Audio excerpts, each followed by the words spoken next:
ఈ సందర్భంగా ఇక్కడ గణపతి నవరాత్రులలో ఉపన్యాసం చెప్పాలి అని కోరటము, నేను ఇవాళ ఒక అరగంట 30 గంట పాటు అంతరిక్ష పరిశోధన కేంద్రమును కొంత చూడటం అన్నది నిజంగా నేను భాగ్యముగా భావిస్తున్నాను.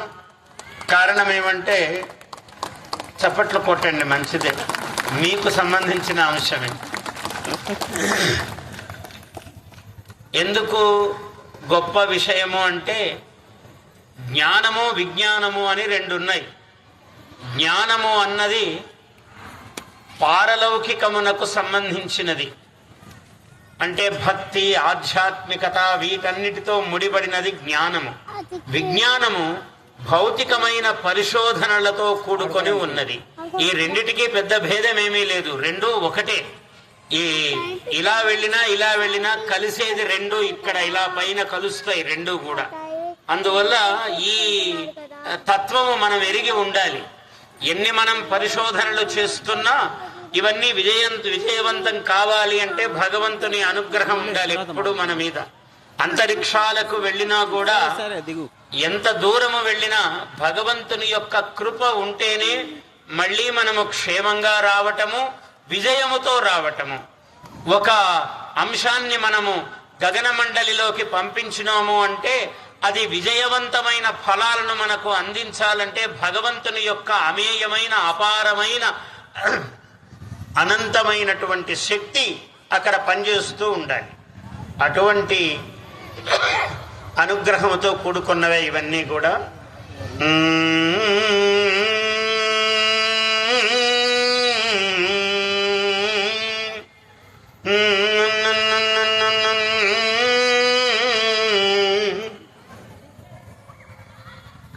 మోదకహస్తుడు మోదకహస్తుడు మోదమునిచ్చే మోదకహస్తుడు మోదీ గారిని గెలిపించు. మోదక ప్రియుడు ఆయన, మోదకహస్తుడు. మోదము అంటే సంతోషము. మోదమునిచ్చే మోదకహస్తుడు మోదీ గారిని నడిపించు.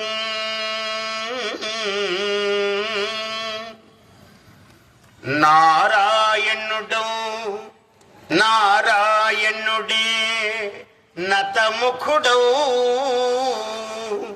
నారాయణుడే నతుడౌ గణపతి.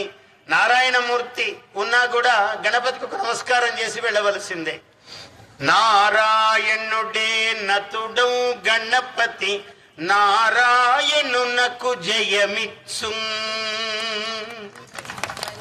నారాయణుడే నతుడౌ గణపతి నారాయణుడే నతుడౌ గణపతి నారాయణునకు జయమిచ్చు.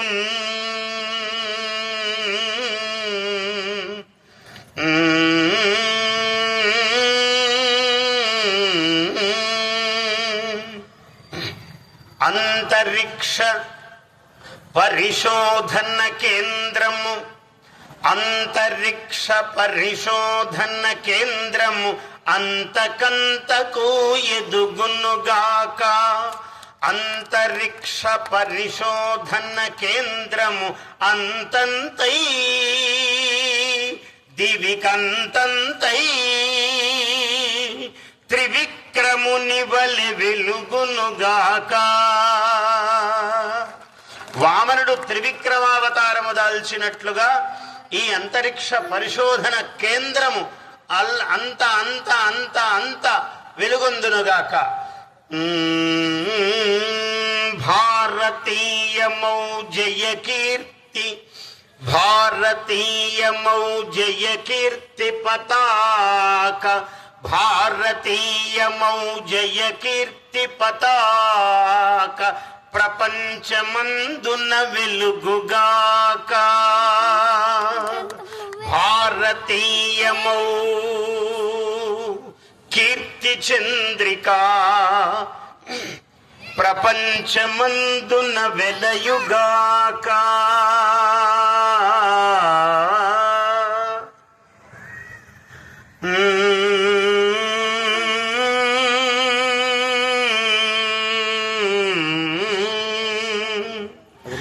గగ్గన్న గమ్మన్న రేపెప్పుడో మరి గగనాంతర సీమలలోకి కూడా మరి యంత్రమును పంపడము, మానవుడు మనవాడై వెళ్ళడము కూడా జరుగుతుంది, త్వరలో జరగాలి, అది జరుగుతుంది దిగ్విజయంగా అని నేను ఇవాళ ఈ గణపతి ఉత్సవాలలో చెబుతున్నాను. గగనయానమున్న కడు విజయముతో గగనయానమున్న ఘన విజయముతో జగతి మెచ్చగా జగములు మెచ్చగా యుగములు నడువగా అంతరిక్ష భారతీయమౌ అంతరిక్ష పరిశోధన కేంద్రము భారతీయమౌ అంతరిక్ష పరిశోధన కేంద్రము విజయ కేంద్రమై వెలయునుగాక విజయ కేంద్రమై వెలయునుగాక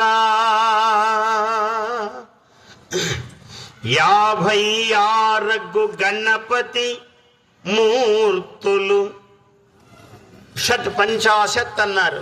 32 గణపతులు ఆయనకు రూపములు, 56 గణపతుల రూపాలు ఉన్నాయి శాస్త్రములో.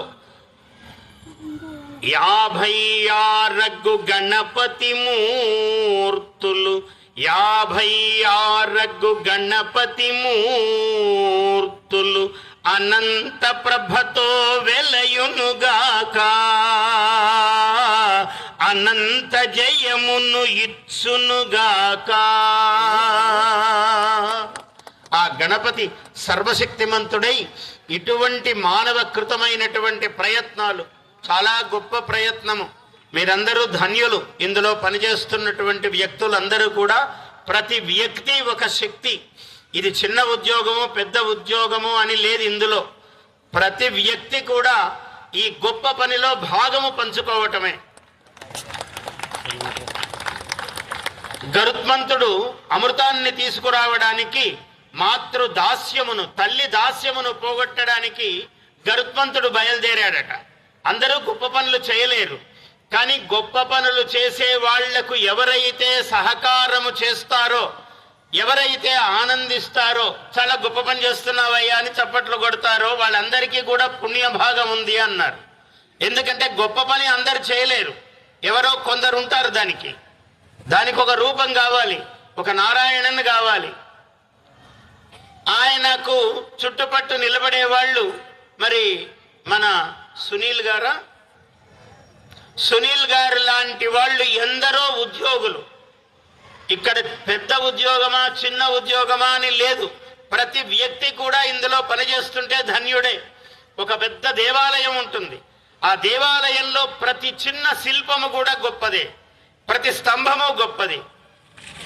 ఆ లోపల ఉన్నటువంటి భగవంతుడు వెలగడానికి ప్రతి స్తంభము, ప్రతి శిల్పము, ప్రతి సౌందర్యము, ప్రతి ఆచారము, ప్రతి ఒక నేల నడవడానికి బండ, అక్కడున్నటువంటి గడప అన్నీ కూడా గొప్పవే. ద్వారము, ద్వారబంధము, మహాద్వారము, గోపురము, ఇలా ఒక గొప్ప పనికి అందరూ ఎలా అయితే సహకారము చేస్తారో అలా ఇందులో ఉన్నటువంటి వాళ్ళందరూ కూడా.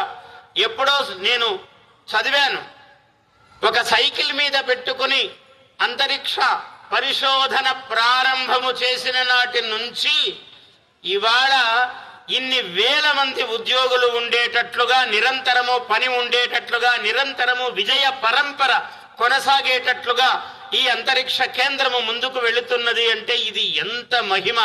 భారతీయ తపశ్శక్తి ఎంత గొప్పది, భారతీయులు ఎంత గొప్పవాళ్ళు. ఇక్కడ కూర్చున్న మీరందరూ ఎంత ధన్యులు, ఎంత గొప్పవాళ్ళు మీరందరూ. అందువల్ల ఒక ఆయన ఉద్యోగం చేయొచ్చు, ఒక ఆమె ఉద్యోగం చేయొచ్చు ఇందులో, కానీ ఆయన కుటుంబ సభ్యులు, ఆయనకు అన్నం వండి పెట్టే ఆయన భార్య ఎంత గొప్పది, ఆ పిల్లలు ఎంత గొప్పవాళ్ళు, ఆయన కడుపున పుట్టిన వాళ్ళు. ఒక ఆమె, ఒక మహిళామణి ఉద్యోగం చేస్తే ఆయన భర్త ఎంత గొప్పవాడు, ఆమెకు సహకరిస్తున్నవాడు. ఇలా అన్ని కోణాలలో ఇందులో ప్రతి వ్యక్తి చాలా ధన్యులు. అంటే మీ పుణ్యము చిన్నది కాదు. ఒక తిరుమల తిరుపతి దేవస్థానములో పనిచేస్తున్న వ్యక్తి నేను ధన్యుణ్ణి, దేవుడికి చాలా దగ్గరివాణ్ణి ఎలా అనుకుంటారో, మీరు జ్ఞాన విజ్ఞానములకు మూలమైనటువంటి ఇంత పరిశోధన సంస్థలో ఉండటం అన్నది చాలా భుజాలు పొంగే గర్వకారణమైన సన్నివేశం. నిజానికి రామకృష్ణ గారు మా అల్లుడికి ఫోన్ చేసి ఇలా భరద్వాజ గారు గురువు గారు రావాలి అని అన్నప్పుడు నేను ఎంత ఆనందించానంటే, మా కుటుంబ సభ్యులు, మా పిల్లలు, నా మనవళ్ళు అందరూ చూడాలని కాంక్షించారు ఈ ప్రదేశాన్ని. అయితే ఈ సన్నివేశంలో నేను ఇంకొక ప్రయాణం, ఏదో అంతర్జాతీయ ప్రయాణం ఏర్పడటంతో ఇంకోసారి నేను కుటుంబముతో రావాలని, నేను వచ్చినప్పుడు కూడా మళ్ళీ ఒక చిన్న సమావేశం మీ అందరికీ, ఇంకో ఉపన్యాసం కూడా ఇస్తాను మళ్ళీ కూడా నేను.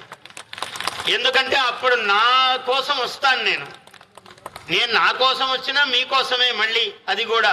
ఎందుకంటే మా పిల్లలందరూ చూడాలని కాంక్ష. ఇలా మేము టీవీలో చూస్తూ ఉన్నప్పుడు చంద్రయాన్ 3 అంటే ప్రపంచం యొక్క మూడంతా విజయ పథంలోకి మారిపోయింది. ఆ చంద్రయాన్ 3 అంటే 3 అడుగులు వేసిన త్రివిక్రముడిలాగా దర్శనమిచ్చింది.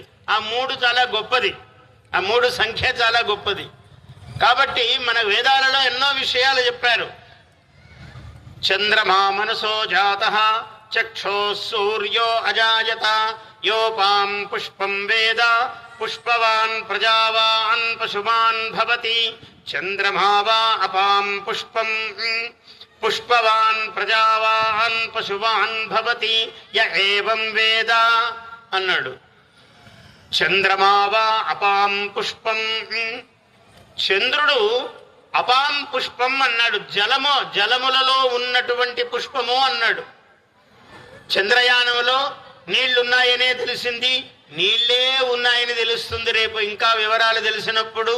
ఎందుకంటే ఇదంతా మహర్షులు మహనీయులు జ్ఞానముతో తపస్సుతో దర్శనం చేశారు. అయితే జ్ఞానముతో దర్శనం చెయ్యటము చాలా కష్టము. అందరికీ జ్ఞానం ఉండదు, అందరికీ దర్శనం కాదు.